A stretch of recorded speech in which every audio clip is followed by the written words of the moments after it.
gentlemen. As always, more gentlemen than ladies. Welcome. Yes, sir. Yes, sir.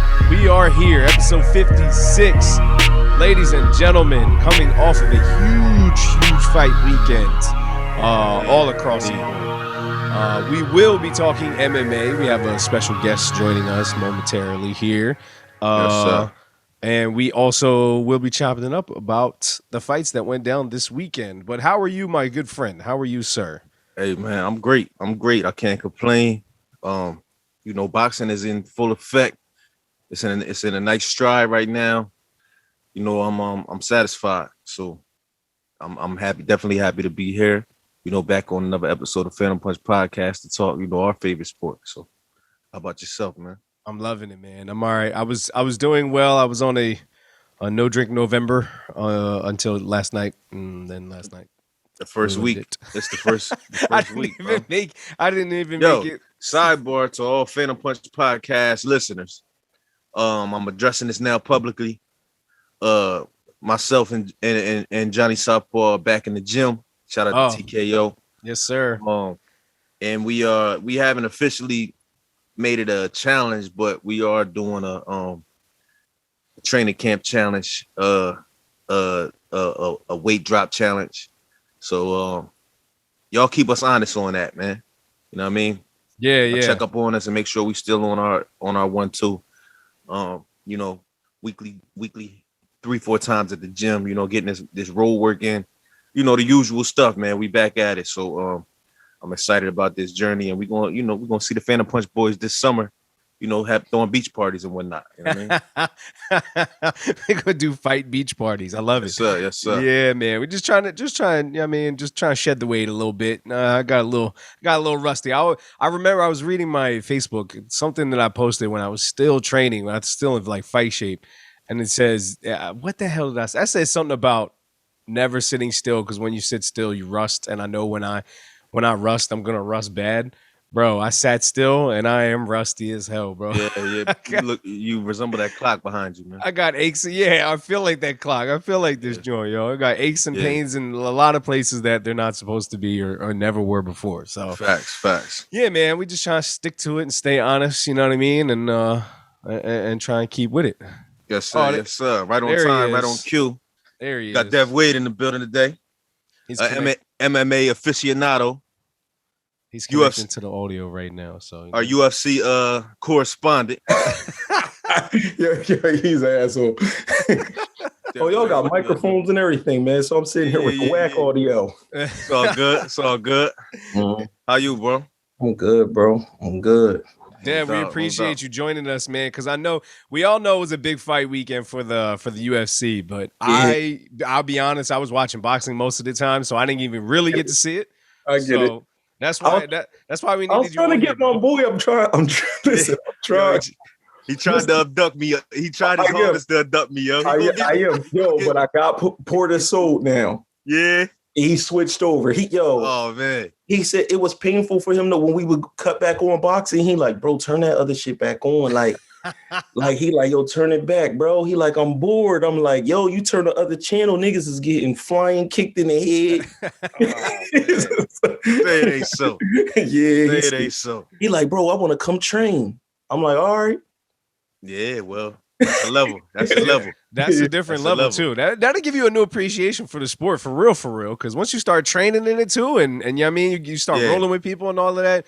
I respect it. Don't get me wrong. It's just I respect the shit out of boxing. Man, that nigga's hand game is, I don't want no parts. It's elite on both sides. You know what I'm saying? It's elite on both sides. Yeah. Like we just getting started. Where you want to start at, John? We might as well start recapping the card. So the UFC card. I know that. I did get a chance to watch the Usman fight. I ain't see whatever. That was the main event, right? Yeah. You got to see Usman because the other joint was over. Yeah. It was the joint that you didn't see was the Gaethje fight. That was the first joint that we all end up watching it. When you see it, you're gonna be like, damn. You know what I'm saying? Was that the fight that they were just standing there like banging in the pocket or something like that? Like I saw some Jones about it, some like posts about it and stuff. Yeah, But I mean, it's not necessarily they really just banging in the pocket like they don't care about getting hit. It's just you going to get caught. You feel what I'm saying? Like you going to get caught.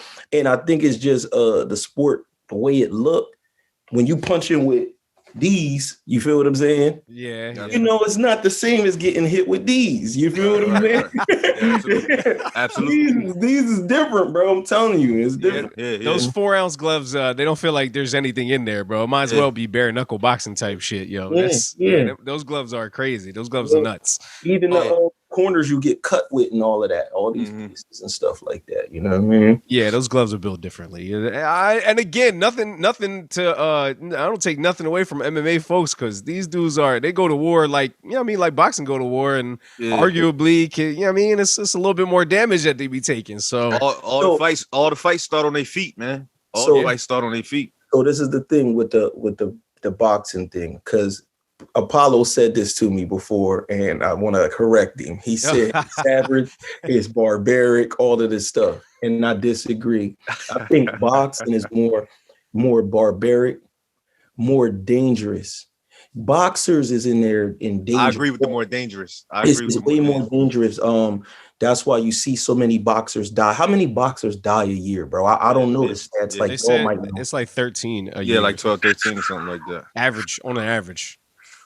13 on average is crazy. You don't hear them type of numbers in MMA. It's way more rare. And that's because they called a fight when they know you lost. You got knocked down in a way where they know bull gonna pound on you is over. They don't say, yo, stand up, we're gonna count to 10. If your brain could get back together, we're gonna let them knock you out again and then again.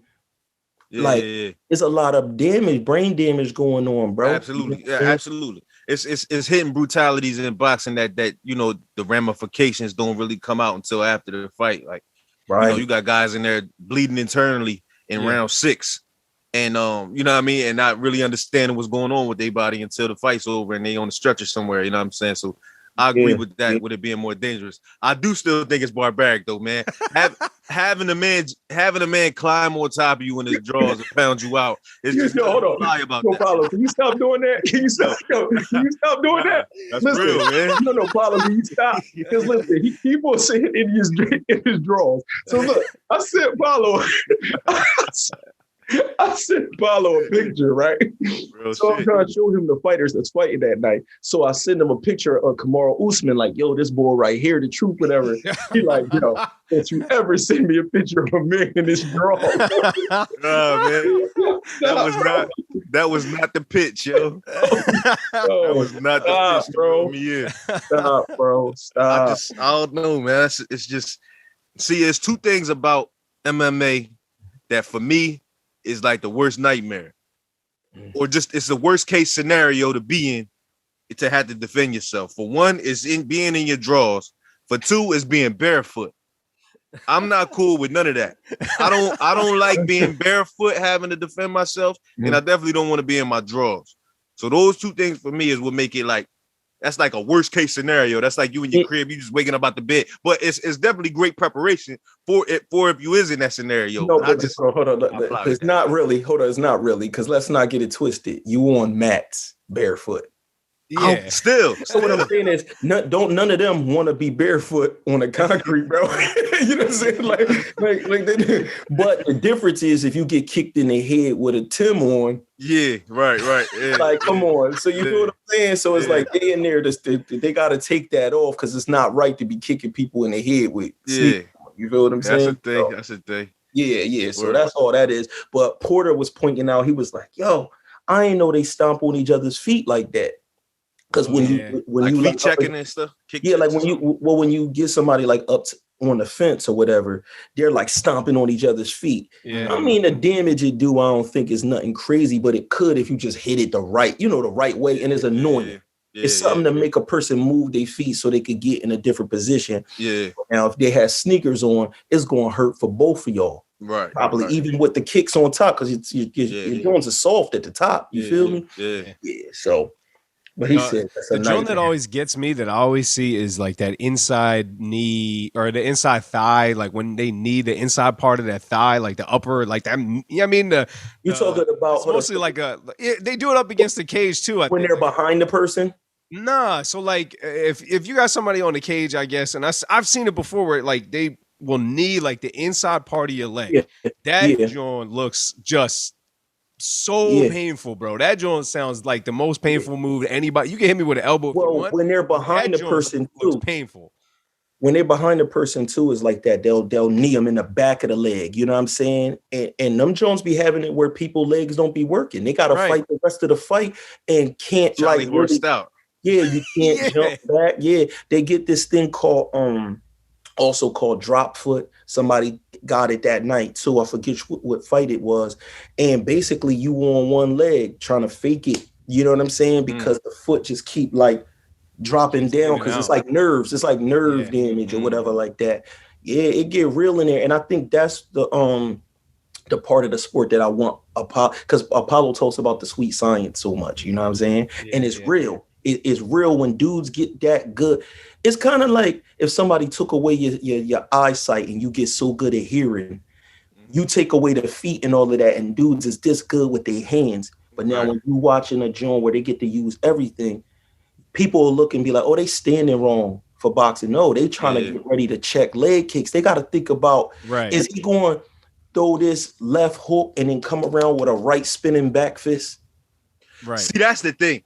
That right there, like I can't imagine the most amateur of boxers getting hit with a Superman punch. I just can't imagine that. I just don't see that realistically being effective. It will certainly happen. You think so? I just can't see that realistically happening. Not only will it happen, it'll happen off the cage. See, like the cage let him jump fat. It's like he is basically like it's pushing himself. Oh my God. Yeah, boy did it. Remember them pictures I showed you and you see the boy in the air? That's what that was from. Jumping off that joint. You can't jump back far enough. You going to get hit. You going to get caught. You know what I'm saying? So, you saw the quote. You know what I mean? You saw the quote. She did it. Went in there and she got that win. But to be honest, they threw her in there with the lowest person possible. Of course. You know what I'm saying? Of course. And even the person that she lost to now is so low. It's not an elite. Oh my God, so low. So it's like, I got a question for you, Deb. Does she really have a chance if can she catch up?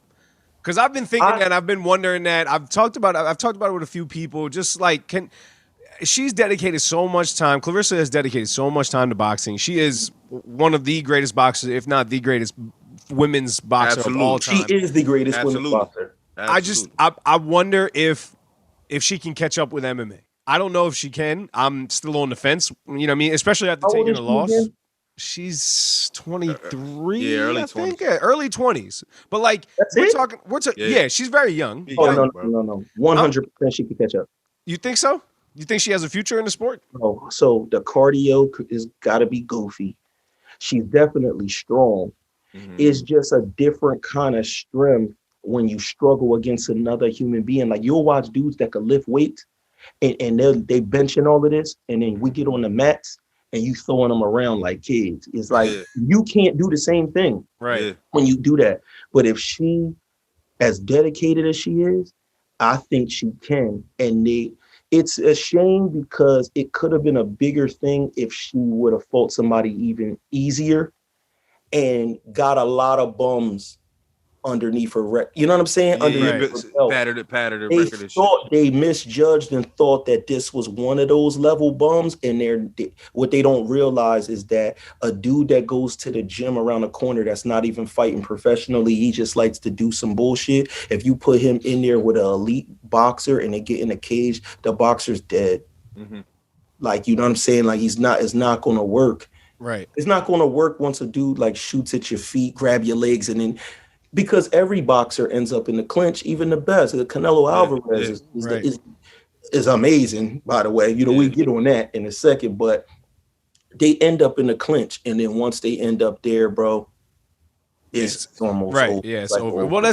that's why I'm wondering. I'm like, I don't know if the roles were reversed, right? And she was one of the greatest MMA fighters of all time, you know what I mean, to ever do it. And for me, if you switch, you know what I mean, switch the roles right there, and she tries to make her way over to boxing, I honestly don't think that she could catch up. And that's why I'm asking, because like Holly Holm. What about Holly Holm? well, Holly Holmes went the other way. So she went and she caught up. She was boxing, kickboxer, and then MMA, and now she's an MMA champion, which is kind of why I'm asking. Yeah. But like her switch came, I think, when she was a little bit younger than Clarissa, maybe around the same age. Man. Most of the time, the thing with them athletes, bro, is their gift is athleticism. That's true. Most athletes could do everything. If you watch them play basketball, they still play better than another person. Like, you know, like, so if that's something she really wanted to get into, like my man Jaron Ennis, he one of the only boxers that I asked straight out, like, yo, you ever thought about MMA? And he'd be like, I think about it all the time. Wow. Like, because he trains with the bull Sean Brady, who's in the UFC.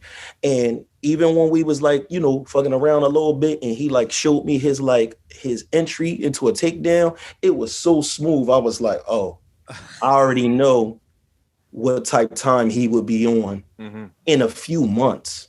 In a few months against a regular person, it'll be a problem, dog, because his hands is already coordinated. Yeah. So the same way that he got to throw out a jab, he could grab the back of your neck. You know what I'm saying? Like, it's the same. His hand speed is goofy. And really what a lot of them do is they'll be like, they'll learn defense. So let's say they say, all I want to learn is takedown defense. I'll learn some of the other stuff, but I just want to learn takedown defense so that I keep the fight on my feet, become an expert on the defense part. They might crash at the submissions, all of that. They just want to make it so frustrating that every time you go in for a takedown, they stuff it. And now y'all right back to here. And when you stuff a takedown, it takes so much power from the other person. It's kind of like Lucas Matisse throwing them hard punches at Danny Garcia, and when he missed, it take everything out you when you miss. Same way with a takedown. Right. Well, let's get into the fights, man. Let's get into the you know, the main event. I mean, of course, you would beg to differ, but Canelo Alvarez, Ginger versus Caleb Plant, man. Yeah. I was pleased with Plant's performance, man. I just think he got too comfortable, man. That's what I really honestly. Thought he got too comfortable towards the end. I thought he thought. I mean, his game plan was working. The Floyd shell is, for some reason, extremely confusing to Canelo Alvarez. Like he was frustrated by that all night, and he's seen it before. So the amount of Floyd references we got, I got that night, because him and I watched the fight together. Apollo and I watched the fight together. The amount of Floyd references I got the entire evening, it was dead in your face. It was through the roof. It was a pain in the ass. I was tired of hearing it. I knew you were gonna bring it here. That sideways stance frustrates the shit out of Canelo Alvarez, man. You think it combined with the height difference too? Absolutely. All of those things played a factor. His reach. You know, he probably was a jab all night. He was working his jab all night. Yeah. But once Canelo got, you know, tired of that shit, it was just like, all right, you know what I mean? Turn this on. He's just a slow starter at the end. Absolutely. That's it. He's just a slow starter. I think Canelo knows exactly what's going on. Yeah, he never worries about giving away early rounds. Yeah. I think what was too is given. You have to, in order to beat Canelo, you have to make him respect your power, and Caleb couldn't do that. So while it was irritating as shit, I'm sure, from, you know, Canelo, I think you know, Canelo getting hit with those, like, you know what I mean, those snap jabs that Caleb Plant was firing out there for the first 5 rounds or whatever have you. It was frustrating, but at the same time, Canelo was like, all right, man, like, I know I can walk through this. That's why he spent the whole entire fight just pressuring me, just walking forward. And we were talking about it. I think it was like the 6th round, 5th round, somewhere around there, that he didn't throw. It looked like he didn't throw a single punch the entire round, but he was in Caleb's chest the whole entire round. He had his, for like the first 2 rounds, I don't think Canelo even threw a punch, but Caleb was on his back foot the entire time. The entire time. You know what I mean? Yeah, so he walked like down the whole fight pretty much. Yeah. And it just broke him down. I mean, that's what I don't know. I think it was a combination of Caleb being a little bit gassed because Canelo looked kind of gassed, but fatigue and mistakes, man. Yeah, Caleb looked kind of gassed towards the end, and he just got away from his game plan, man. He just, like you said, he just I don't know if he got too confident or just couldn't think because he was exhausted from trying to fight off his back foot the whole night. It's a game of inches, man. It's more of that though. I don't think that I don't feel like he got too confident. I think he could. You said Canelo looked frustrated. I think his frustration is more like this ain't easy enough. Yeah. It's not, you feel what I'm saying? Like, that's how much better he is than people. I don't really feel like he in there like, this is so difficult. It's like, man, I want it to be easy. Yeah. You know what I'm saying? The fact that it ain't is, that's why I tip my hat to Caleb. I don't know if you've seen I put in the chat on Instagram, it was ringside footage of them two, drawing back and forth and it was round 9 and Canelo was like, you pretty good, man. You pretty good. You know what I'm saying? Yeah. And Plain was like, yeah, I'm pretty good. Yeah. I respect your skills, man. You know what I mean? It was a little, respect and camaraderie going on while they was, figuring it out. Two rounds later, he lowered the boom. But you know what I mean? I think it was definitely a lot of respect gained from Caleb Plant. I think he did great, man. I think he did better than a lot of people thought he was going to do. Even though we do know that, you can't really count the first 4 rounds or so in any Canelo fight. One of the judges had it 98, 92, I think is what it was. It was way closer than whatever that to me is insanity. That to me was absolutely nuts. 98, 92 gives Caleb 2 rounds. And I think some of those middle rounds, I think he stole some because he was throwing combinations. He was throwing about 8 punch combinations. He absolutely won. I believe that was round 9. He won that. But then you know what it's like when you watching a fight at home is different than watching the fight there. The pops that Canelo get from the crowd, even when he's throwing body shots that's getting blocked, if he throw a combination, they go crazy. It's very difficult to tell what's going on. You know what I'm saying? I actually rather watch fights from the crib. Like, I go to fights of people that I know personally as like a support thing, but it's not as enjoyable as absolutely not being at the crib, all the different camera angles, you in the corner. I can't even watch fights I'd rather prefer at the crib than at like a bar or something like that. Oh no, I won't do that. Or anywhere where it's too many people. It has to be a controlled environment. That's a sin to me. I'm not watching that joint at a bar on some distant TV niggas. No. I can't do it. Listen, even when I go to the fights now, what I started doing was getting a box joint with my people. So what happens is there's TVs in there. So you could hear commentation, but if you look, off that balcony, the fight is going on down there. You feel me? Right. So it's kind of like a mixture of both. You know what I mean? We talked about that too, like when leading up to the fight and whether or not Caleb was ready, and that it's been a question over the past couple weeks, I guess, like leading up to the fight, people asking if Caleb is ready for this. And I think, I second what you said, Apollo. I think, Caleb deserves a lot of credit for, the effort that he put in. But when you walk into that arena, and like you said, first of all, he won the walkout. It was he won the walkout. Well, that's true. We gonna gotta respect that white boy knowing them words to Conway. You know what I'm saying? And not casually know the words. I mean, like, nigga, I listen to this shit every day. This is what I fuck with. Man, who you think buying all this shit? Stop, Apollo. Nah. Respect it. He won the walkout, man. He won the walkout, bro. He won the walkout. But what I was saying was the first time. This is the first time Caleb was the B-side, and like it was him versus 80,000 Mexicans. Absolutely, it was 80,001 Mexicans, and the one Mexican he was fighting, the rest of it was on his team. And that's just it. Like you said, Dev. Like every time Canelo threw something, whether it landed or not, the crowd went nuts. Imagine how that feels psychologically for you all week long. Right. All week long. The booze pile in on the way in, the booze pile in on the press conference. Like you get no wins all week. That's got to be defeating. It definitely has to be defeating. But yeah, I think the fight was. It was a good fight. It was way better than what I expected it to be. I'm glad Caleb really didn't get that hurt. Because the threats of a jaw of him breaking your jaw and him saying he gonna break your jaw after just breaking somebody's jaw. that got away on you psychologically. Like when you go up in here, like, nah, this nigga's really a jawbreaker. How's this gonna play out? You know what I mean? And you got smacked at the press conference. Yeah, and the scar's still there. And that cut, I'm surprised that cut didn't open up though. I am really surprised. And that I agree with you about that Philly shell shit too. I think that he knew what he was doing, and he did it good enough up until the 11th round. So like even that one, the one punch that changed it all, he just had he was holding the phone too tight, and he caught him in front of the guard, and it was. After that, it's over because he finally got hit clean, and that's what we was talking about all night. We got to see how he responds when he get hit clean, and as soon as he did, he didn't like it. The thing, my issue with boxing is the storyline, and it's like the storyline of boxing is too slow, and for the drama to develop. As far as because of the politics of boxing and everything that goes along with it, so when you sit here and you think, right, soon as you're done this fight and you watch Canelo do this, it's like the end of a movie, right? Mm-hmm. And he's the first unified, you know what I'm saying, in the weight division.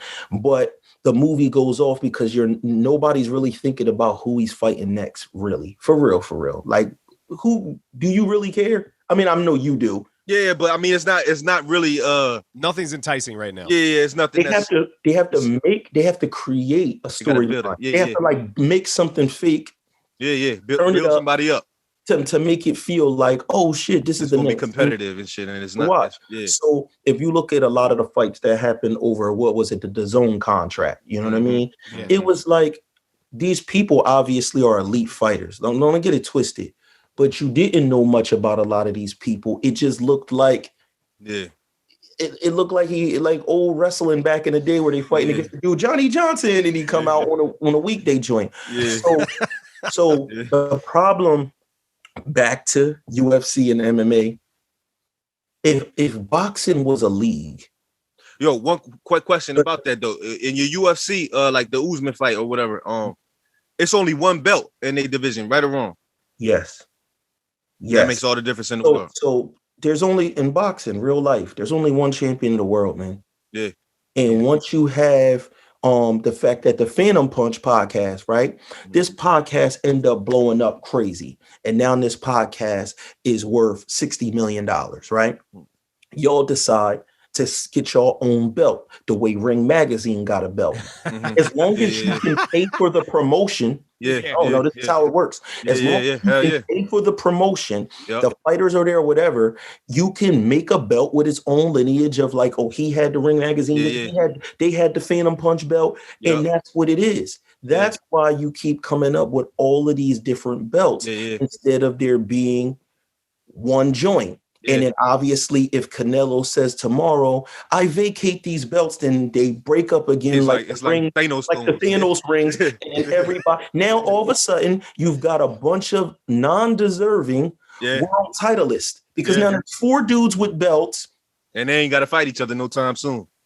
Yeah, that type of shit. And so when you create the league situation, which shout out to Danny Garcia too, because he told me years ago, he told me that Al Heyman was basically structuring something to bring boxing back to television, to regular TV, because it would make them bigger stars. Like it feels like, oh no, you're fighting on regular TV, but on NBC, that's trash. But he's like, no, when a lady is cleaning in the middle of the day and those Today shows on, it's these commercials coming on like Danny Garcia versus whatever. And not only did it do that, so it brings more people. You'd be surprised who don't got cable.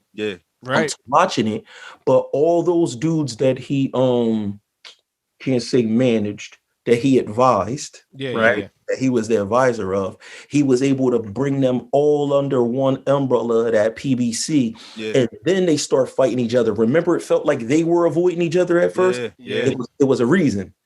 Once he got them all over there, them fights turned up, and all of a sudden you seen AB fighting against. You know what I'm saying? Right. And it made it doper. Because you were getting these dope fights, and it wasn't even on pay-per-view before they had to go to pay-per-view. Right. So in the same light, UFC, you can't run but so long. If you try to avoid somebody, what they do is they make the interim title Mm. So that's the only time you'll see a person with another belt in that weight class. It'll be like, oh, if Francis Ngannou seems like he's not fighting this number one guy, the next thing you know, they'd be like, it's for the interim title. Mm. Once those two people fight and the dude got an interim title, it makes him mandatory. You have to fight him. Okay. So they've already put things in place to make it where the reason the fights are so competitive is the best are always fighting the best. There's nowhere to run in that shit. They not having it, bro. Ain't no tomato can fights. That's why I mean no cab driver fights. The structure of MMA or the structure of the UFC specifically is the best business model to have as far as fight sports go. I 110% agree. I wish that we didn't have all these fucking alphabet sanctioning bodies and all these sanctioning bodies. Like you said, I mean, in theory, that's where the Ring Magazine title came from. There's the IBF, IBO, WBO, WBC. Like it's but only one is truly. I hate saying this. One is truly respected. Yeah, and that's the WBC. Yeah. The green belt is the belt. Yeah, it is. And I mean, honestly, if the WBC were to absorb all of the other IBF, IBO, WBO, like if they were to somehow, that's impossible, right? It's impossible. It is impossible. But I think boxing would be in the best place it could possibly be. I would love to have seen Al be able to do that, be able to put, you know what I mean, something together where like PBC was the title, you know what I mean, whatever it was. Al did something amazing. I mean, he put HBO out of business. Yeah. He made it for a while. It was like, oh, yo, Jim Lampley don't have a home. Yeah, it's crazy, right? Right, it's real crazy. like real crazy. Yeah. And even Roy just starting to pop back up. Doing some commentary work. What was he on last? He was on the it was a Matchroom card, I think. Usyk. He was on the Usyk card doing some commentary. Yep. But even that's random. Like, you all the way over here. You know what I mean? Who's the dude? The real colorful commentator that talk crazy on Showtime. Showtime? I believe he's on Showtime. The dude, he's actually got like some psych problems and shit like that too. Bro, he be like the proverbial Pez dispenser. You know what I mean? The way he put words together. Yeah. No, he does football too. Damn, I forget his name. He does a lot of stuff now. He does. Yeah, he actually was over at Bellator too. I can't think of his name. Yeah, I know exactly. He's damn near like the voice of boxing. Like I think I don't know his name offhand, but I think he's the best person that I hear talking. The shit he comes with off the top of his head. Yeah. I miss Paulie Malignaggi commentary. Paulie was. I like Paulie. Paulie funny though. Yeah, Paulie is. Funny. He got a little bit of hate in his heart for certain. Absolutely. He got some shit, but he's honest about it. Like, it comes out, and I appreciate that. Like, Andre Ward is doing a great job, but he's also political. You know what I mean? In his commentary, and that part is like, I know you could break it down further. You could say, you know what I mean, what you really want to say, but he don't. So that's the only thing I don't like about that. But Paulie, he'll let some shit slip out. You know what I'm saying? Yeah. I'm trying to figure out that dude's name. I forget that dude's name. Yo, and it's a shame because I normally know his name and I can't think of it, but he's the only person that I look at like, man, I wish the UFC would bring him over as well. Because what do you think about Joe Rogan? Did Joe Rogan commentate this main event, or is he? I heard he's coming back somehow. Joe Rogan. Yeah, Joe Rogan was there. Yeah. Okay. All right. How was that? I didn't get to hear it. I haven't heard him. You know what I mean? Commentate. Joe Rogan is great because he's a jiu-jitsu practitioner. He knows he's an MMA fighter. You know what I'm saying? So the main thing is like understanding it. So what I think is that when people watch mixed martial arts, they become bored when the people are like grappling on the floor, right? Or up against the fence.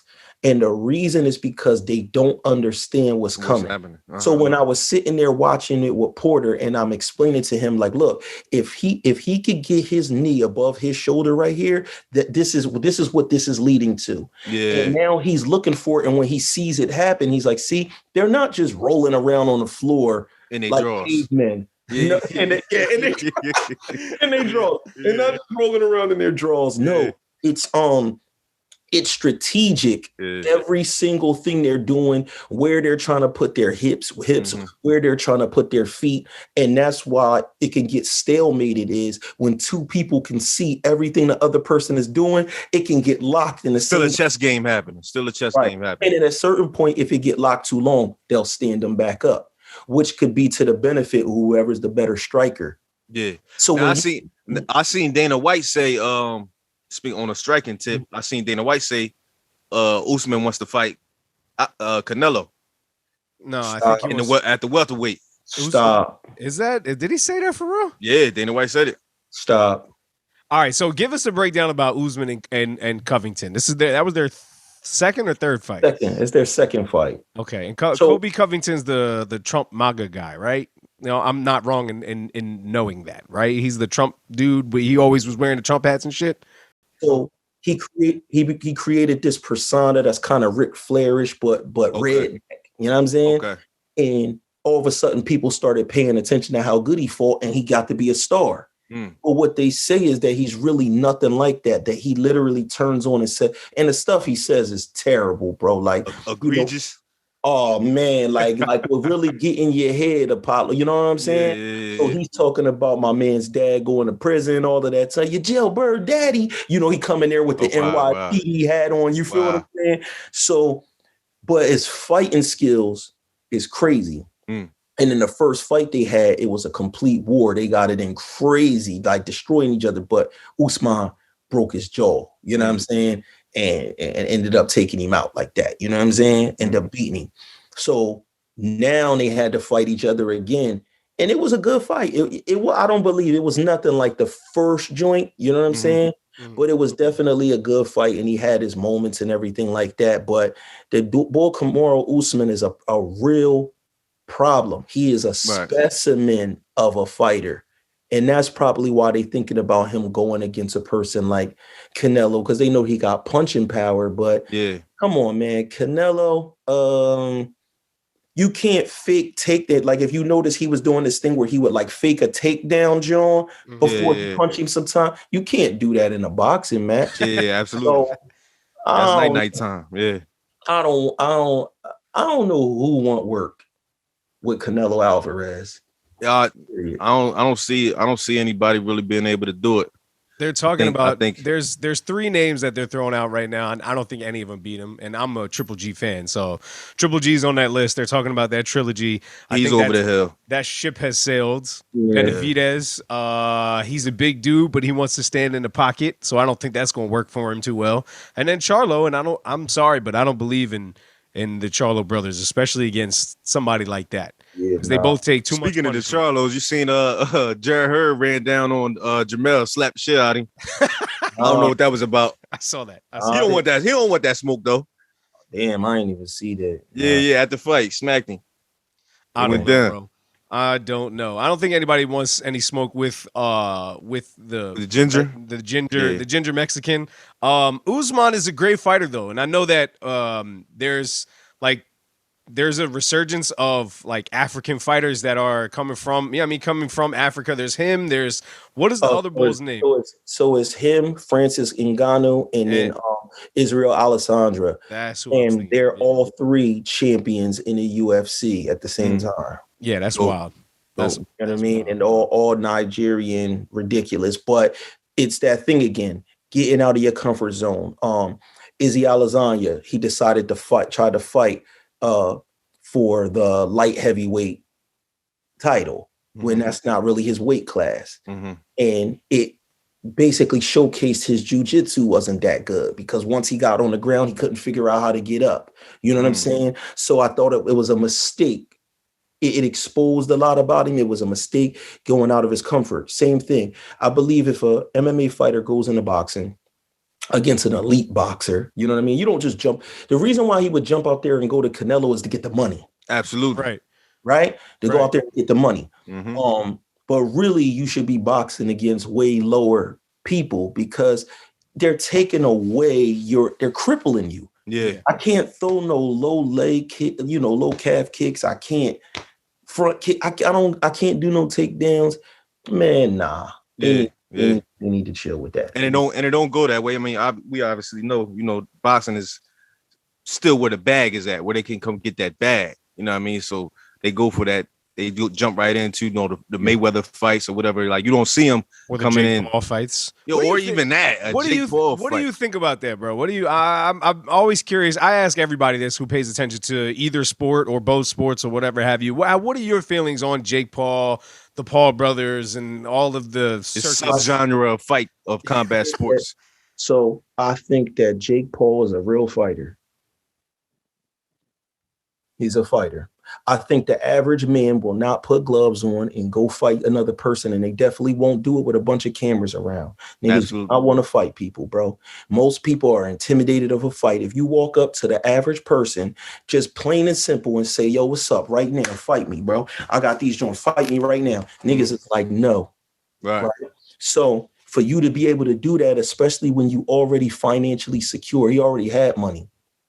That says something about his mental. Just because he didn't start fighting as a baby, don't mean he ain't a fighter. He got into it late, but he taking on challenges and he doing it smart. So when people say, "Oh, he fighting a MMA guy," the MMA guy he's fighting is better than the dude that's 0-6.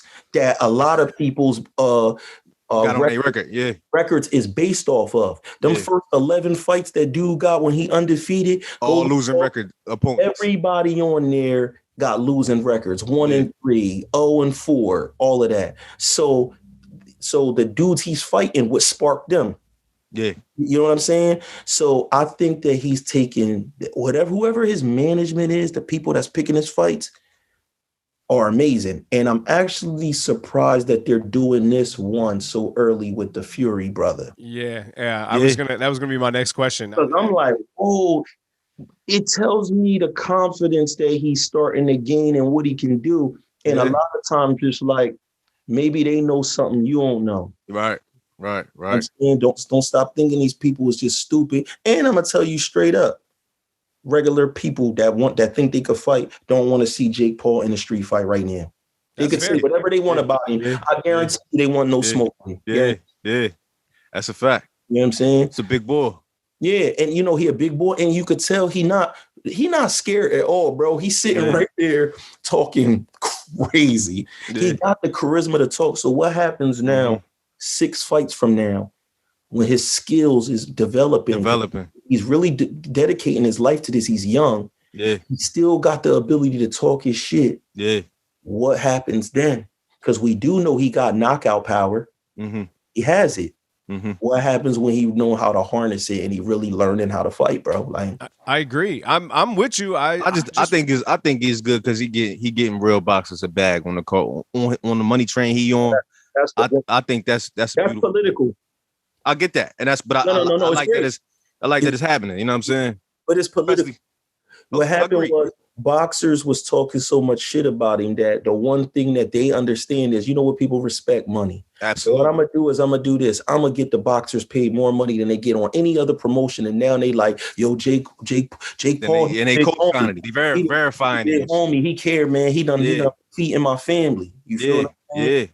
But that's honorable. That's honorable. Regardless of what the what the motive is behind. He's still doing it. Yeah, he doing it. Some niggas would just not do it. Yeah. You know what I'm saying? Yeah. So I think it's dope that he doing that, and I think that he's also a person that's going to have the heart to jump in the octagon or whatever like that. That dude, I can see that. He got heart. I can see that. He got heart. I wouldn't be surprised to see him in the octagon, but the only reason I would be somewhat surprised is because this feels like him and Dana. He calls Dana out for a lot of shit, and the shit that he calls Dana out for seems to be like true. You know what I mean about the fighters not getting paid enough, and you know what I mean. Like he gets under Dana White's skin all the time. It seems so it's kind of true. So we already see what happened to boxing once the boxers start making a certain amount of money, right? Yeah. Like you can't control. It's fucked up, but it's like when the ball in their court, they do what they want. When you can't control the athlete, you know what I'm saying, in some kind of way, then it's going to just be chaos. People like, man, I got money. I don't gotta. Right now, he can't control. He cannot control Conor McGregor. Right. Right. He can't. Conor McGregor's out of here. He got more money than all the boxers, except for the money. guys. You know what I'm saying? So, what happens when you keep your stars keep doing that? You do get Kamal Usman this fight, but then next thing you know, he's up 50 M's, and I don't gotta do this right here. You know what I'm saying? Right, it starts making it a little difficult. So what they do have in MMA though is bonuses, fight of the night bonuses. And what's dope about it is I've seen them give out 2 bonuses, which mean they ain't have to. If they say fight of the night, they just giving 60 G's, but they be like, yo, this fight was so crazy, and this one we giving everybody 60 G's. That was you know what I'm saying? Now that's fire. That's fire right there. It forces you to really fight your way up to get that money. You're not going to just get that money because you got an ill personality. You popping and your followers is up. And I respect that. But like I see what you mean by that. If you don't have control over that, and you know, and how you divvying out the money, how do you keep the structure that you got of making this guy and this guy have to compete? You know what I mean? If they both just their own bosses and in a position to make their own choices and promote themselves, that's a whole different ball game. You're not going to get the same effect, and that would be bad for the sport, because that's what we dealing with on our side of the street. So I get that, but I don't see how that could ever happen anywhere else. Now, imagine this. It's a little bit different, but you think about all those sanctioning bodies and belts that people think are crazy or whatever, right? What is not like that in the UFC, but kind of. If you buy something like UFC Fight Pass, you know, underneath that, it'll be all this other fighting leagues like Cage Warriors.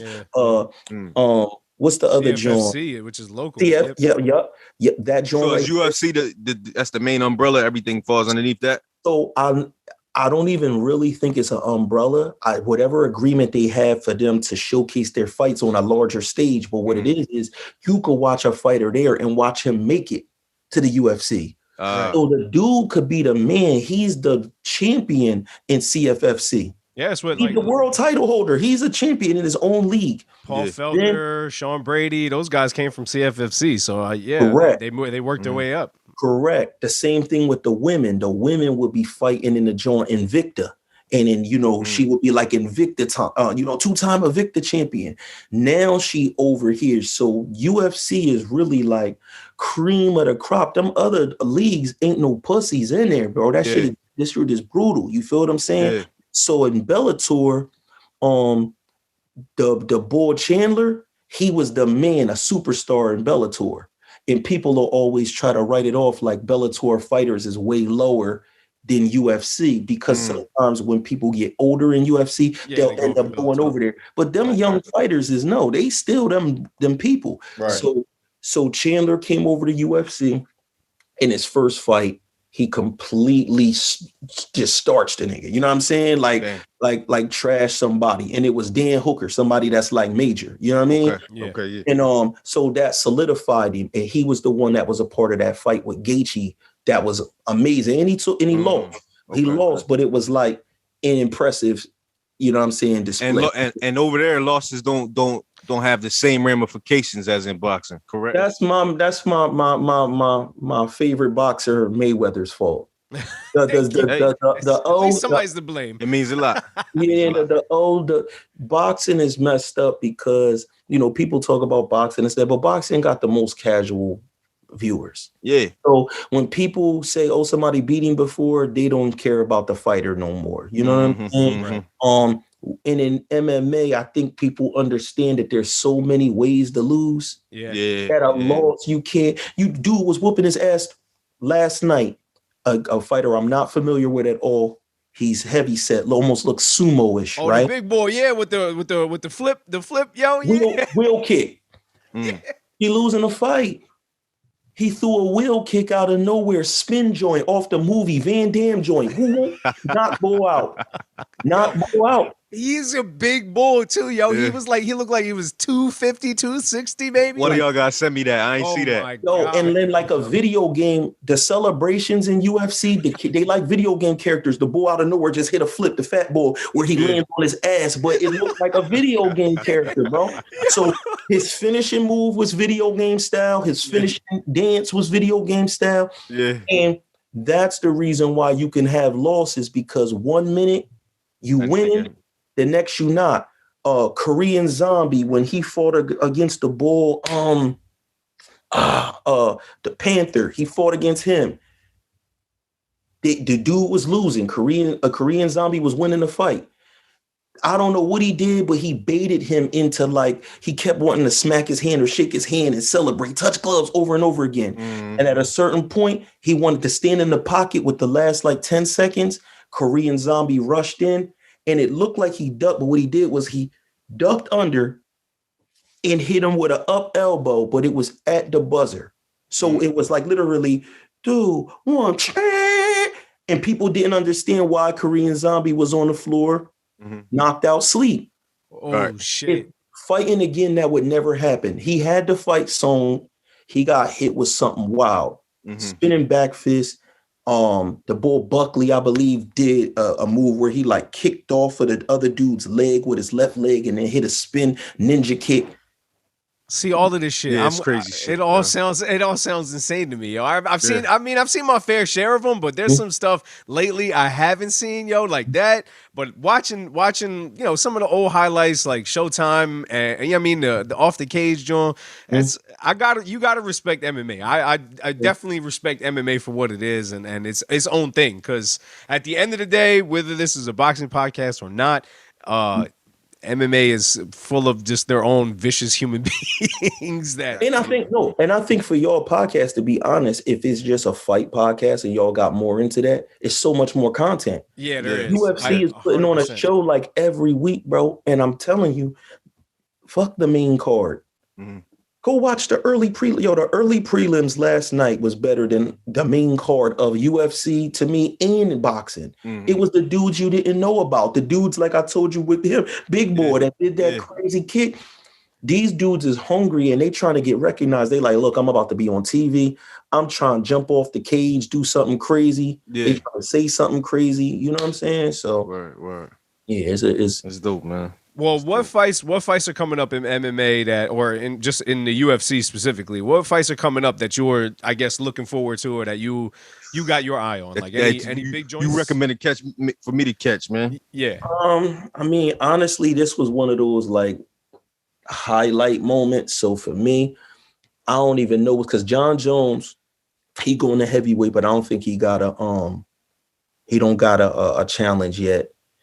So for the actual heavyweight title, I think they got an interim champion now. You know what I'm saying? So basically there's going to be I believe there's going to be a fight at heavyweight. I can't even say I'm that interested in that joint either, bro. It's probably Amanda Nunes. But okay, so Amanda Nunes, problem, right? Amanda Nunes, you know who she is? I'm familiar with her, yeah. I'm familiar with her. It's the Canelo effect. There's nobody that can fuck with her. Right. You know what I'm saying? She fought against Chris Cyborg. You remember who that is? Yeah.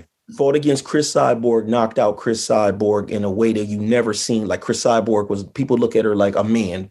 Yeah. You know, no disrespect. Yeah. Right? Yeah. But you know how, like, and I said in UFC you could lose and out of nowhere. I believe the best fight would be if Chris Cyborg didn't go to Bellator for all that money, stays here in a rematch, because it would never happen like that again. I'm not saying that she would that she wouldn't win again, but that was just, I've been dominating so long, I haven't felt one person that could hurt me. And I decided to wild out with Amanda Nunes. If they fought again, it would be amazing. And she would be way more cautious. And both, you know what I'm saying? Some of those fights kind of get dissolved in a certain way, and then the people go off to a different league. So anytime Amanda's fighting is coming up, but for real, I haven't been looking at like the main joint because this was like WrestleMania. This was it right here. Yeah. This was the main joint, you know what I'm saying? And then they'll stack it back up again and you'll start seeing the other fights pop up. Because that's another thing. It don't be that 4-month preparation joint. You know what I'm talking about, bro. They signed the training fight. camps is short. Oh yeah, it's way shorter. It's not like how it be with boxing where they announce the fight and now you gotta wait. Up and all that. It feels like 6 months. Yeah, it's not like that. Okay. Them fights pop up and you be like, oh shit. Yeah, okay. We'll see them at it in 2 months. You know what I'm saying? Yeah. So they'll be popping up with new shit soon. Well, I'm looking forward to it, man. It is something that we need to pay attention to. I feel like a little bit more. You know what I mean? Maybe Apollo will make the full crossover. Yeah, Dev won't stop till I'm fully recruited, man. I'm not going to stop, bro. I'm not going to stop, bro. I'm going to continue. I'm going to continue to try to get this dude over. So I just look. I just looked at something, right? So Max Holloway, right? Do y'all ever watch him fight? Yeah. I know Max Holloway. Yeah. So his boxing skills is crazy. The dude Pantera I told you about, the one that did the up elbow, he's going to be fighting him. His name is Yair Rodriguez. They're going to be fighting next. That joint will be crazy because that dude Yair fight like kind of like a ninja, and the other bull boxes. Yeah. Max Holloway just breaks people's feet. He boxed the whole time, but what he do is, remember I was telling you, he'll do takedown defense. Whole time you keep trying to get him down, you can't, and then you back to get him. Whole shit sound like Bloodsport, man. One of my favorite movies ever, by the way. Like, bro, like right now, I wish like I'm gonna end up tagging you in just their highlights. Yeah. It's goofy, bro. Like, no, it's goofy. It's goofy, just the highlights, though.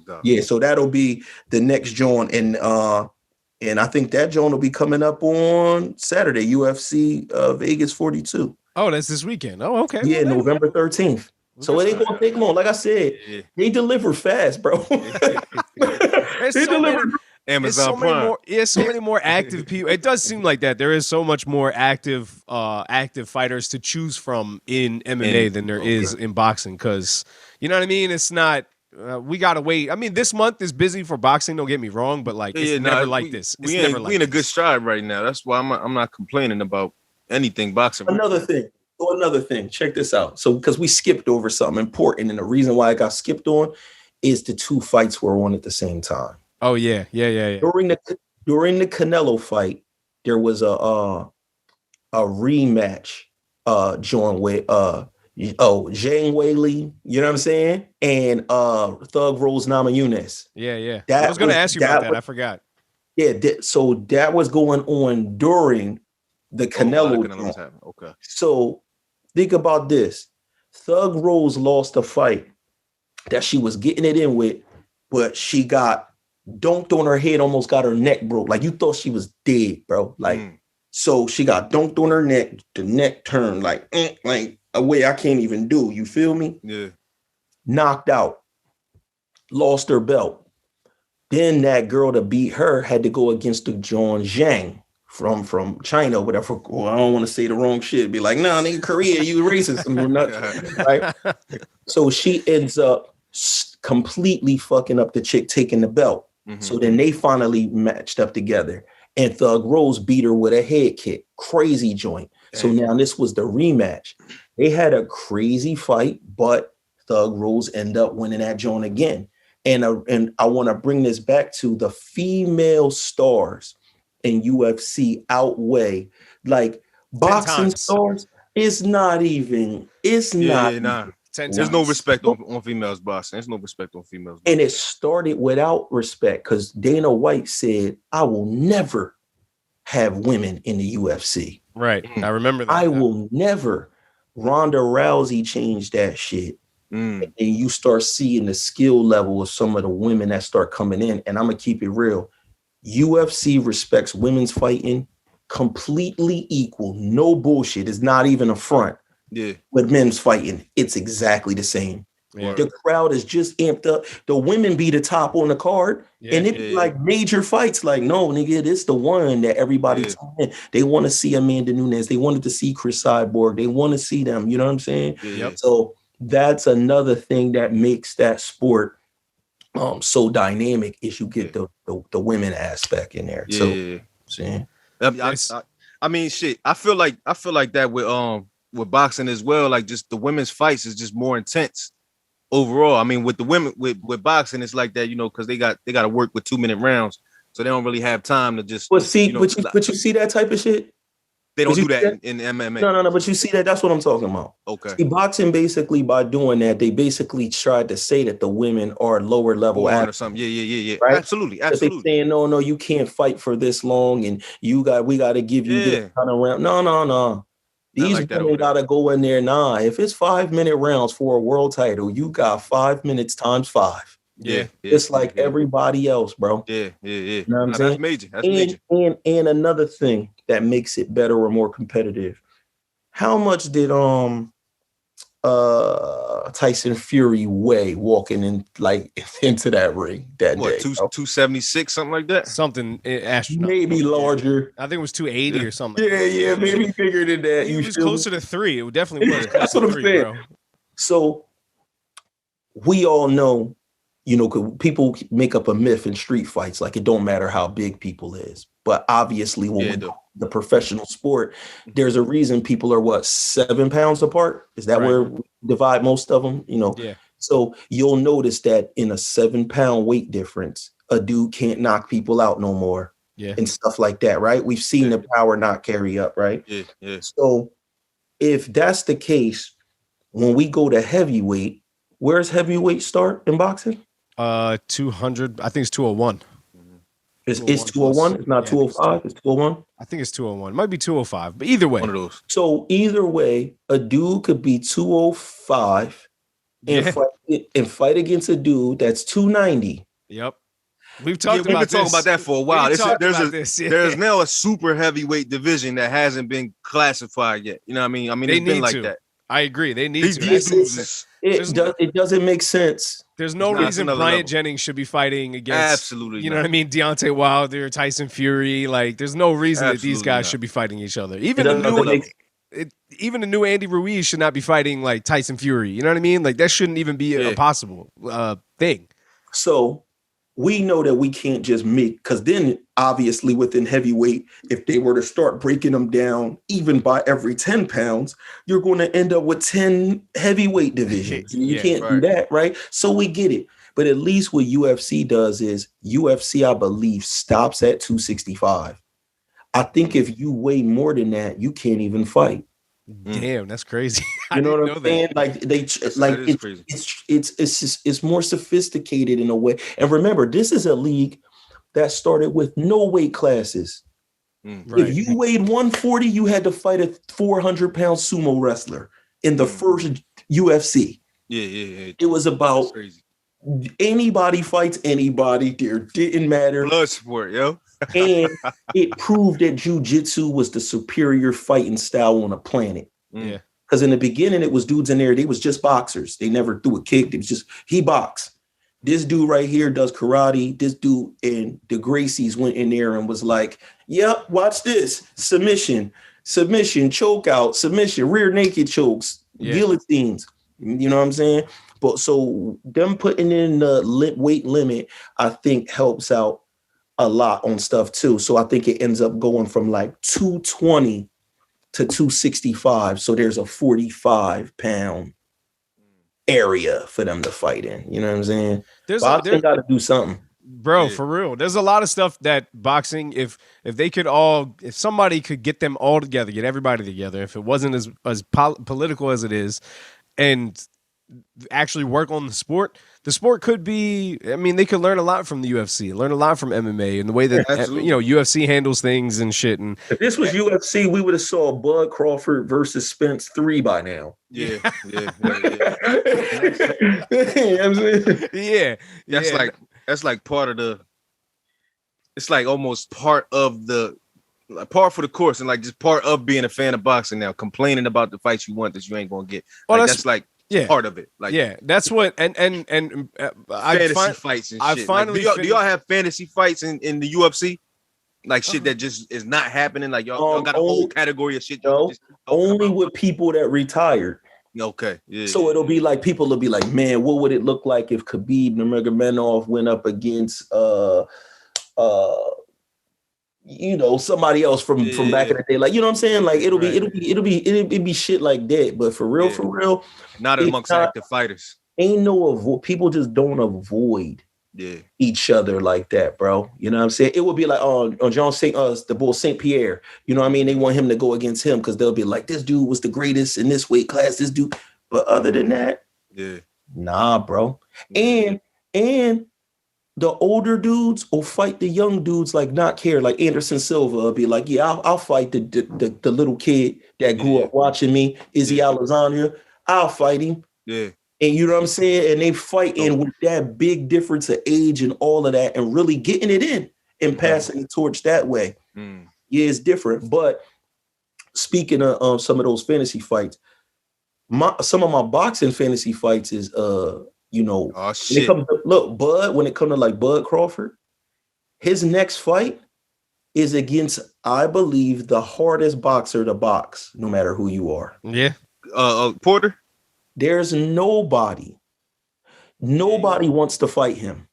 Yeah. Nah, you can't look good fighting Sean Porter. Never. No matter who you are. Sean Porter is a fighter that if he wouldn't be delusional if he felt in his head he never lost a fight.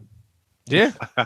You can understand what I'm saying? You can make that argument for I mean, he's made everybody look bad. Or at least made everybody look if he said he gave everybody their toughest night. If he said, I'm keeping it honest, I thought I won them fights. Yeah. I'm not going to sit there and argue with him because, for example, in the one joint, it was a knockdown that made the only difference in the fight. I think that was Spence? Yeah, Spence. Yeah, Spence. 11th round. He clipped him good.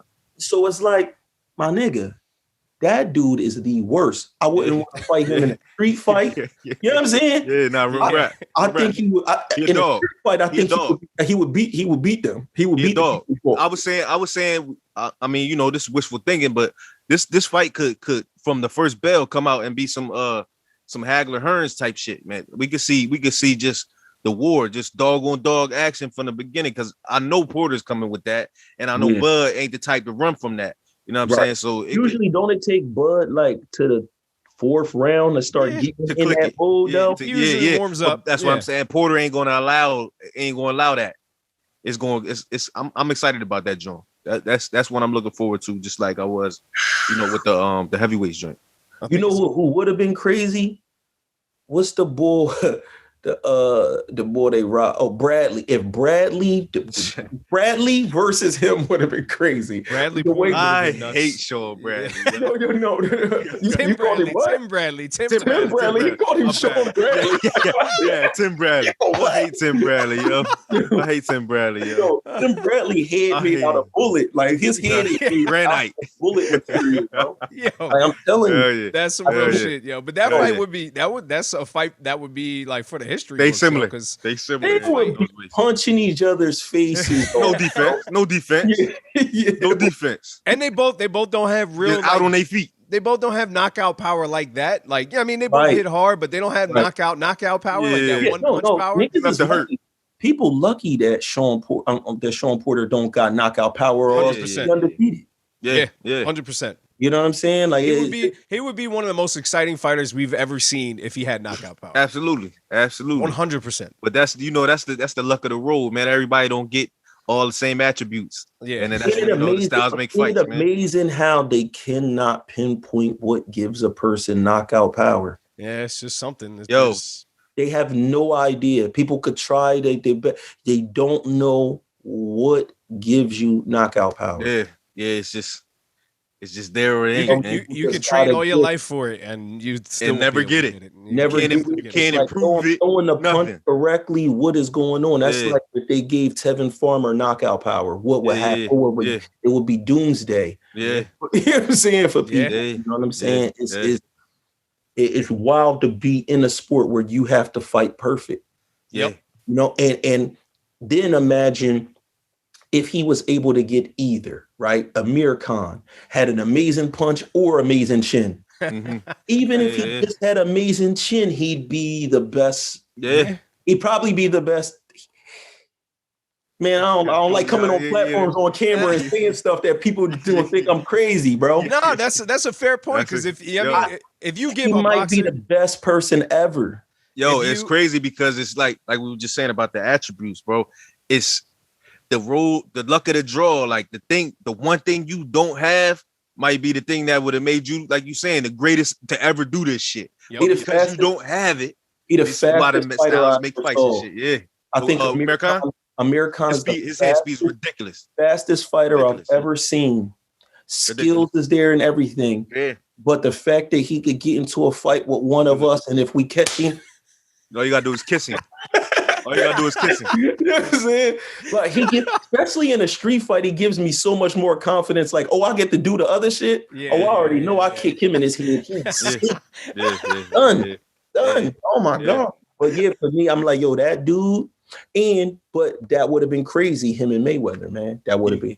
You know what's, because I always have this thought, like when I was talking to Reg one time on the side, shout out to Reg. I was like, if you could build your fighter, like what two attributes would it be that you would, you know what I mean, that you would want to put in that fighter? Like if you're creating a fighter, but with boxing, it's like it don't matter which ones you pick or which ones you do have. Whatever you don't have is going to be used against you, and you're going to have to face that at some point throughout your career. Like it's but no matter what, we're going to give. I don't know of many people that's not going to give out of the two attributes he gets to pick the knockout punch. It's carried. Deontay Wilder all this way. Like you can't develop that one. Yeah, you got a chance the whole fight. You know, there's guys like that. There's a dude in the UFC named the Black Beast. Okay. And he has that in the fifth round. Like 25 minutes into the fight, he still cut you, you're done. Sleep. Yeah. So it's like people make careers off of that. You look at Deontay Wilder, he made a career off of that. Absolutely. Not for nothing. You know what I mean? He made a career off of that one hit a quitter. That's yeah. So me, I'ma just go to that. I get two attributes. Give me a chin and a knockout punch, and then we'll figure out the rest. Tough it out. You know what I mean? Try to make that John dirty. Because who would that be? Maidana? What, chin and knockout power? Yeah. I mean, you could say Canelo. You could say Canelo, because Canelo he got but his other attributes, his skills, bro. He developed too much skill. His skill points, though. If we was he a cheat character. Yeah, that's fair. He a cheat character. He's pretty much fully developed. At this point, at this point, for sure. You and I could train Canelo right now. Yeah, I mean, it's just take the credit. Right. At some point, you stop being able to, I don't know if you can necessarily, the old saying, you can't teach an old dog new tricks, but no, it's not true. At some point, though, I feel like you hit a peak, you hit a pinnacle of your attributes, and that's it. I don't know, like not if Mayweather. He's speaking a lot of English now, which is different too. They hear him talking. You know what I mean? Yeah, we can talk about that. I fuck you out. I fuck you out right now, motherfucker. I fuck you out. You know what I'm saying? I love that shit. You got but this is the thing. What if Mayweather went to his camp and started showing him some shit or showing him how to get around the shoulder roll? Mm-hmm. What would happen then? That's fair. If the shell didn't stop him either. Yeah. I mean, it didn't stop him. It didn't stop him already, bro. Yeah, it did stop. But imagine, like, he's 1-1 against the shell right now. That's cool. He's 1-1. He probably won't see it again. By the way, no matter what benefits it would give him, the pride, they would never let Floyd or his camp in. I don't know. I don't know that would happen. But never. Yo, Apollo, you just said that. You called that out, and I think that's the perfect, actually, the ending statement for Canelo and where he's at and where he sits in history books. He will never face the Philly shell ever again. Yeah, that's done. because Caleb was the last person that I believe that could pull it off. Because again, the rest of his competition that he may or may not face, whether it's even if he jumps up to light heavyweight and fights Beterbiev again, or fights Beterbiev, or if he fights Charlo, or if he fights Benavidez, or if he fights Triple G again, none of them are defensive fighters. Nobody's a real defensive fighter. Right. Demetrius Andre might be the closest to a defensive fighter, but I don't think he's fighting His Boo Boo Philly anytime soon. shell ain't tucked in like that, man. Yeah, no. Well, also I agree with that too. I don't think he'll ever face it again, and I think that seals the rest of his career. Tell Canelo to come over to the UFC. That might be the only chance he gets a challenge, yo. You know what? What would be interesting, because I remember them trying to do this a few years back, is doing cage fight with special rules. Yeah. You know, they was trying to bend those rules for Mayweather. I think if they did something like that, where they said like maybe there was no kicking, you know, you could punch and grapple, you know, slam, all that, you know, submission, but you couldn't kick. The kicking part is the biggest part that would hurt the boxers, to be honest. It's the leg kicks, you know what I mean? This is nowhere near prepared for that. Yeah, the leg kicks. But once you take that away, they might be able to stuff a lot of that grabbing, if that's what they're training to do, stuffing that. And in fighting, you're going to see them being able to be competitive. Yeah. You know what I'm That'd be saying? interesting. So, I tell Dana to do it, because he's the only person I really believe that that should be responsible for something like that. Because I don't think there's anybody. Once boxing enters into things, once the boxing promoters enter into things, then it just goes to shit. It just is what it is. Like, that's what it is with boxing. It just, once that happens. Also, boxing being all over the place, the production value of boxing isn't as good as UFC either. 100%. It's because they got one team, the way it's produced. You know, I hate seeing stuff like this. You watch boxing, right? If one guy got his photograph taken, one fighter by me, and another one looked like he got it taken on an old, not even an iPhone or iPhone 1. I hate when the two fighters' pictures pop up and one dude got the blurry joint and the other boy got the crispy beads of sweat joint.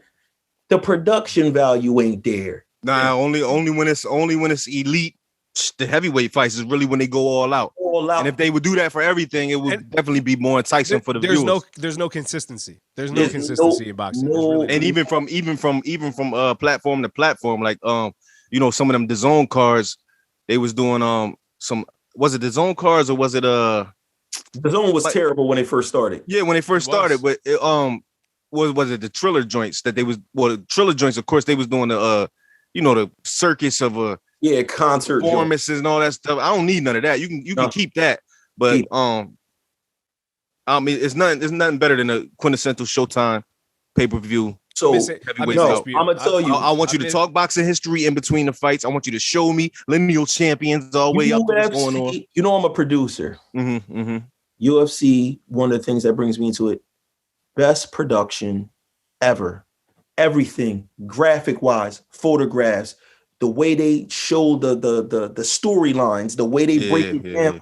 They put so much. Do they have 24/7 type stuff when the UFC fights? Yes.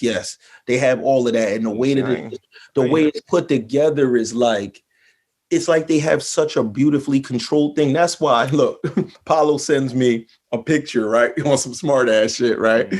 Is Dana White and all them behind the prompters, and one of the screens has the Canelo fight on. Boxing is life. Now, number one, let's not get it twisted.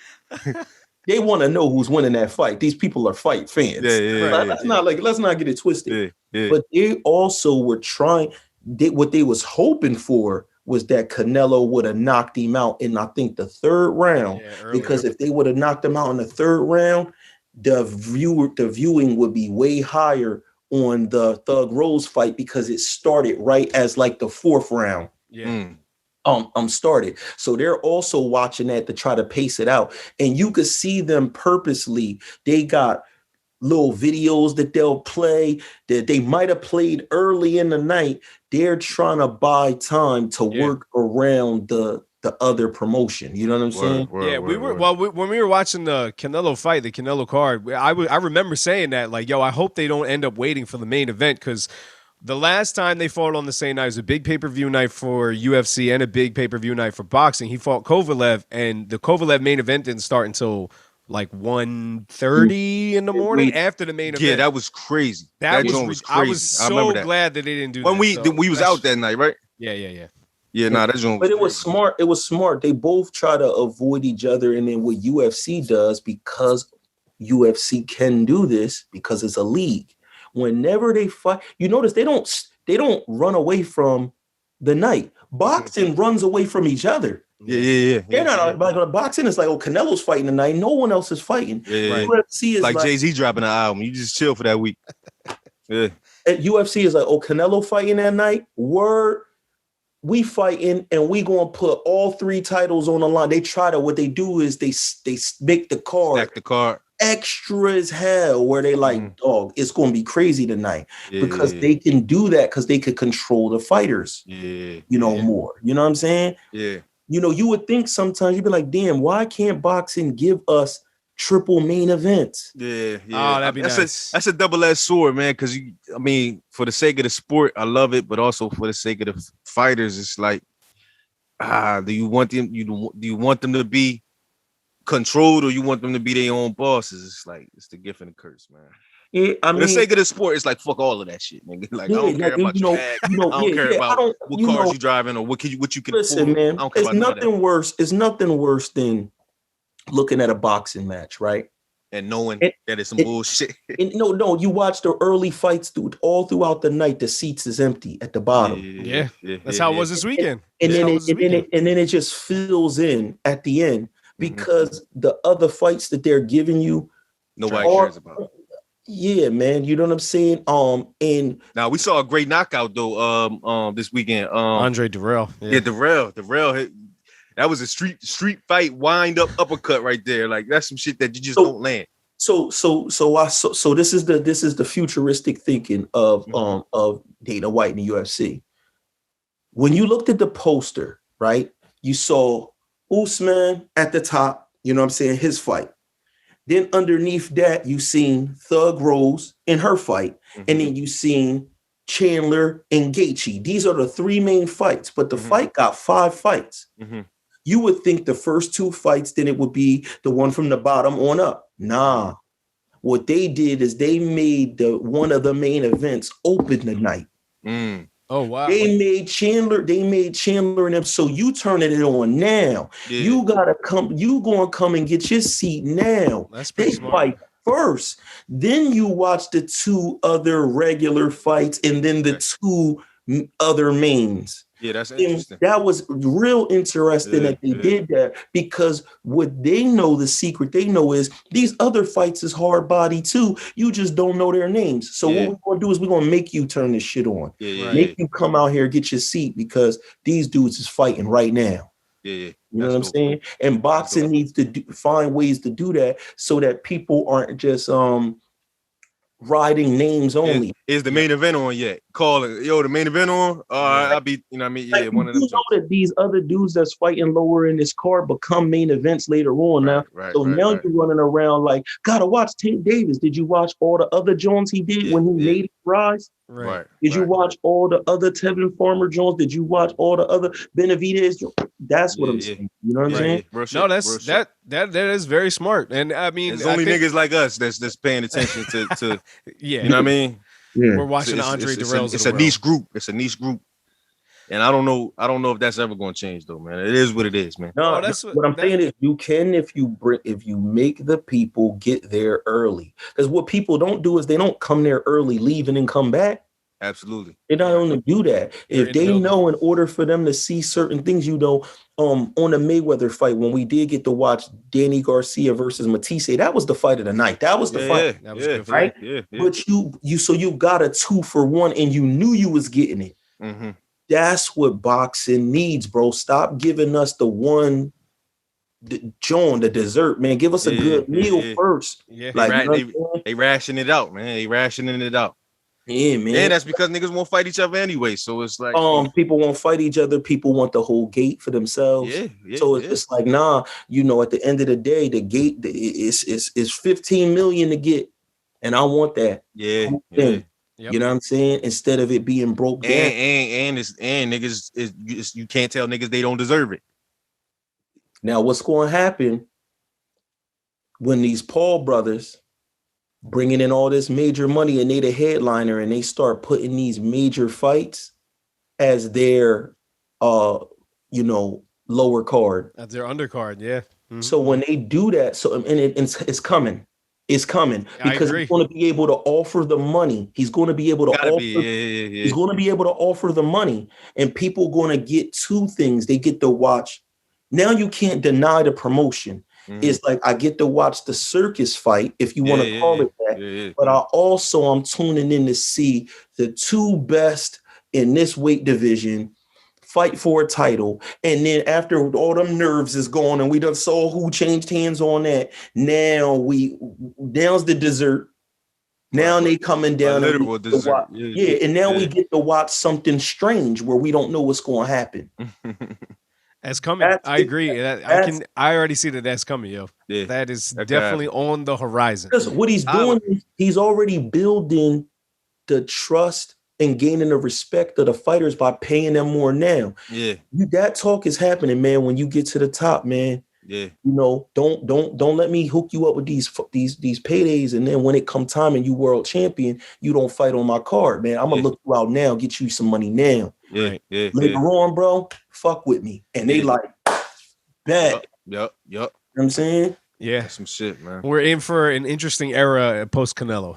As soon as Canelo leaves the sport, which he's probably got 3-4 fights left, maybe, I think, and then he's calling it quits. I think after that, it's going to be an interesting era in boxing, because then the pay-per-view star is gone, because they've tried to make Tank the next pay-per-view star, but whether that holds up or not is different. But the industry is moving away from that. They're moving away from pay-per-views. They're moving into, you know what I mean, the streaming shit where you got to have a whole entire service. So like whether it's DAZN or whether it's Triller or whatever. It goes back to the same thing.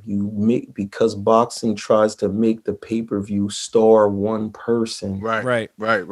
You don't sell the card off of just one guy. You build all the guys.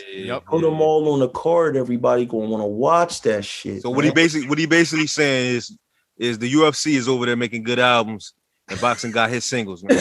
Basically, that's where we at. That's what it is, bro. I think that's it. Please, niggas is making cohesive projects, man. Skits intertwined, all type of shit, and all we got is the song that's on the radio. God damn. Yeah, so especially if that thing ending you got a night of some cheap butt fights or some unknown fights, and then the big fight ending a quick knockout. Like that was weekend before last. Everything was first round knockouts. Yep. Weekend before last. That's the worst thing of the night, because then they trying to fill time in between. Yeah, it was all kind of old bullshit talking. They pulling random niggas out the crowd. Yeah. You know what I'm saying? We going to interview anybody that's we got Shaq right here, and we got you know what I'm saying. Right. We got this dude from TikTok star. Yeah, we don't want none of that. Shit is crazy, man. But man. Well, good shit, Dev.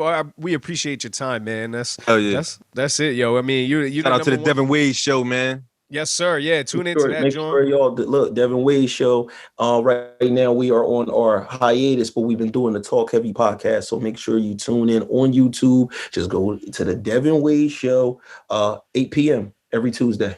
No doubt. My Dev, boy, we man. Appreciate your time, man. Thanks, thanks for letting me come on, man. I've been supposed to come on this. Yeah. We're gonna have you back on, man. Like I said, you the UFC aficionado, man. So we gotta come holler at you. You know what I mean? You get that insight. Indeed. Yes, sir, man. Hey, look, I want to shout out to Dev Wade one more time. Hell yeah, we appreciate his time, and that was fun. That was fun to be able to chop it up with a different perspective on UFC aficionado, man. Yeah. UFC, what they call that? Connoisseur. Connoisseur. What they call them on the news broadcast? Correspondent. UFC correspondent, man. He's our UFC MMA correspondent, bro. We got a couple of them, but Dev's definitely knows his shit, bro. And it's dope that he knows he has a familiarity with both sports. You know what I mean? It's definitely a dope perspective that he brings, man. What else? What else we got? Oh, I guess just whatever's upcoming. You know, the rest of the boxing. November. Yeah, rest of boxing that's going on in November. I actually was just looking at it. Let me pull up the schedule. We got a bunch of fights coming up. Again, this month is going to be very busy. It's a busy month. So the 13th we have. Where's it at? Where's it at? Kid Galahad. I don't know. They're fighting in England. There's something going. Something is in the water over there. I don't know, man. Them kids are the English folks are crazy right now. Boxing's huge over there. Yeah. David Benavidez fights on the 13th on Showtime versus Kyron Davis. Jaime Munguia and Gabe Rosado is that weekend. McGee is my guy. Gabe is a warrior though, man. Shout out Absolutely. to Gabe Rosado, bro. He been through it, man. He's a that kid does would not. you consider him a journeyman? I don't know because he keeps winning. But that's the thing, bro. He keeps winning. If he were to be, if he were to be taking losses after losses, that might be something. But the kid keeps winning. So I mean, I don't know if you can really call him a journeyman. Put the journeyman label on him yet. Right. But that fight is coming up. I feel like we're safe to talk about the fights for this month. I'm not getting into the rumors and all of that shit. Like you never know, man. There's so many things that are supposedly happening between Devin Haney and Jojo Diaz and Gervonta and Gervonta and Shakur. There's so many discussions going on right now. But did you see two things? One, you think if Benavidez go ahead and handle his business with this fight, you think he immediately calls out Canelo? I think everybody calls out Canelo. I think next time Charlo, in the words, turn. Before you get up out of here, they want their turn. Payday. You want payday? yeah. Big fact. Yeah, I don't know, bro. I honestly, they'll all call him out. They all will. Second thing, did you see what Canelo said in response to what Gervonta Tank Davis said? No, what did he say? I know that Tank compared himself to him. Tank tweeted out Canelo is me at 168. Yeah. And don't quote me, but pretty much what Canelo said was like, no, my friend, you have to fight the best in your division to be considered like what I am. You know what I mean? That's fair. Fair assessment. Absolutely fair. I think it's a good comparison though, but I mean, yeah. I mean, by the eye test, yeah. Yeah, but yeah, by the eye test is a good comparison. It is. It's a very, boxing skills, abilities are close. He's just kind of a mini version. I mean, Tank has got punched on, his last couple fights, and then just ended it. Yeah, when it was time to end it. So, in that aspect, it's similarities, but like Canelo said, man, you gotta fight somebody, Tank. Not just somebody. You gotta fight the guys. Yeah, you gotta fight the guys. So you could really be that. You know what I mean? Other than that, it's just hype. We'll see, because they're talking about Bob is trying to make that fight happen.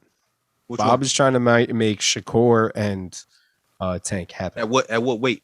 30. I would have to be 35, I assume, because what's his name is moving up to 35. Or he's at 35 now, right?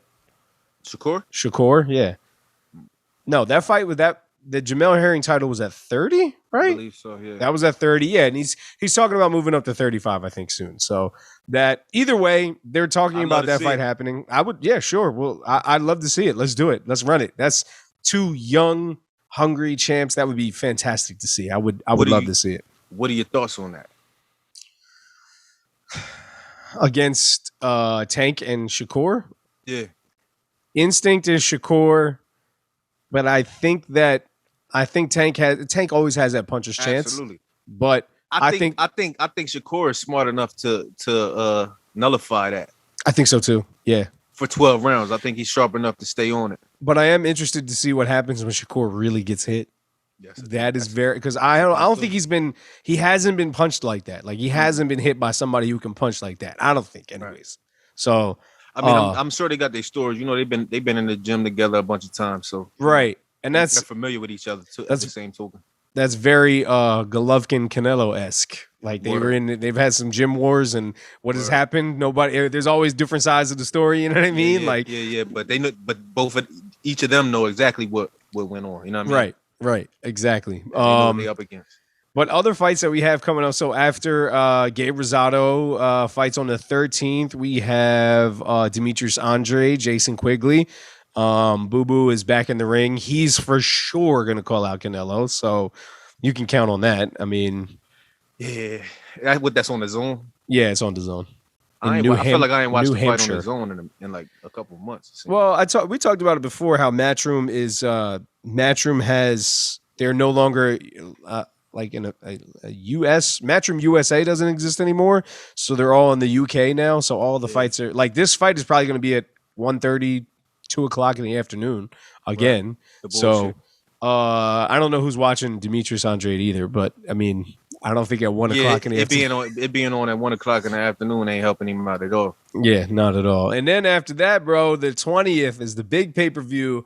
Terrence Crawford and Sean Porter. Yeah, we got into that a little bit earlier. I mean, that's like I said, that's one of the ones that could potentially be fight of the year. It could rival, Wilder Fury 3. Yeah, depending on how they perform, and I believe they both come in with their best. I agree. I'm with it. I'm excited about that fight. And then the last one that's scheduled, the 27th, we have Teofimo versus George Campos in the Garden. Apparently, there's supposed to be a nice undercard for that. So finally, more details TBD. But finally, and then that same night, I didn't realize that same night Brandon Figueroa was fighting Philly boy Steph Cool Boy Fulton. Steph back in it. Okay. Yes, sir. Yeah. So that's coming up soon. That's at the end of the month. It'll be here before you know it, bro. We'll be Turkey Day and all of that. Thanksgiving shit will be here, and then we go through the end of the year, and we still got some more fights at the end of the year. That Devin Haney, Jojo Diaz fight is scheduled for the 7th of December, somewhere around there. Okay. So we'll see if that. I'm not fucking holding my breath. Once we get past a month out, I'm not holding my breath anymore for fights. I'm just not. Yeah, there's too much shit has happened. Who knows if there's going to be another rape charge or sexual assault charge on somebody? You know what I mean? Like, I'm disappointed in Rolly. Man, he was at the fight too this weekend. Was he? Yeah, they asked him a couple questions about the fight. I'm sure they wanted to ask him about his charges, but they kind of just, Yeah, I didn't see anybody really get a chance to. It's kind of in poor taste, I feel like, to do that. Yeah. Also, we didn't recap. I know, talking with Dev, we didn't really chop it up, but Michaela Mayer fought this past weekend, and it was probably one of her toughest fights that I've seen her in. She had a very game opponent, went to full distance. I believe that she went to the I believe she won by unanimous decision. But there was a little bit of controversy around the scoring. The judges were kind of off. That was the same thing like we saw with this weekend when somebody had it 98-92 Canelo, which I didn't see. Yeah, not at all.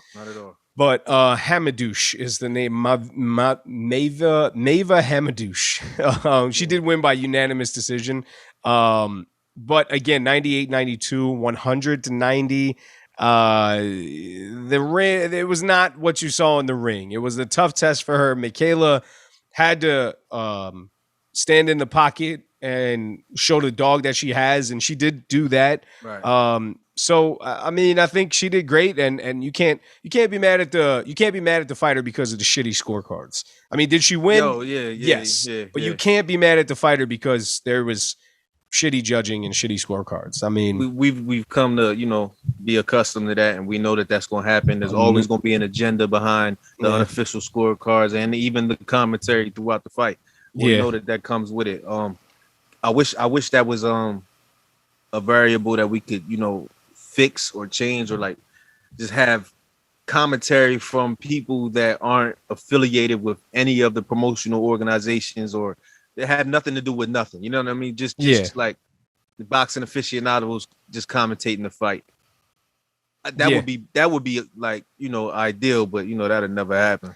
I mean, they're far and few in between. And I feel like, honestly, the best commentary we used to get, and to be honest, I don't remember if it was biased or if it wasn't, or you know what I mean. But what's that? HBO's? Yeah, HBO. I honestly, they were just even if it was biases in it, they were so good at it. It wasn't like blatant, Yeah, and they would at least give you some factual stuff behind whatever side of the fence they stood on.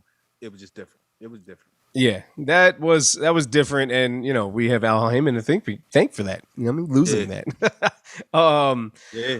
But yeah, man. I mean, honestly, that's all we got coming up. I am looking forward to it. You know what I mean? I'm really excited for the rest of this month. I'm excited to see what you know what I mean, what is coming for boxing. I think boxing has some really strong fights coming up. And we're gonna close the year out strong. Hopefully everything go as scheduled. I'm looking forward to all of it. Yeah, bro. I don't know, man. That's all I got. Do you have anything else, sir? Nothing of urgent importance, and anything else we'll catch up with it next episode. Yeah, bro. I'm good. All right, man. Well, we got walkouts, so you might as well hit it, sir. Apollo Ali shook. Nah, I'm just playing. Walking out the the new Meat Mill joint. The Hate on Me, that intro of the new album. I like that joint. All right, bet. Walk out to that. All right, man. I'm trying to think. Energy. Yeah, that's definitely some energy on there. Trying to think, bro. It's gonna take me a minute. Let's go with. I'm gonna go with a little bit of a throwback. Let's go with Trick Daddy and Lil Jon. All right, yeah, you can't beat that. Yeah, it's a dope record. That joint always remind me of football. It's like a football anthem type of joint. Yeah, I think they had that on like the NFL 2K. Did they? Oh yeah, actually, you might be right. I kind of remember that. Yeah. Yeah, so it's just classic little turn up record. You know what I mean? Why not? I walk out to that. Fuck it. Energy.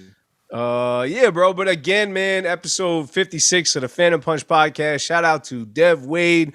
Appreciate all of the insight for MMA and just chopping it up, man. That was definitely dope to see. You know what I mean? Yeah, long overdue too. Salute my boy for that though. Yes, absolutely, bro. Absolutely. But that's all I got, bro. That's it, man. That's a wrap for me.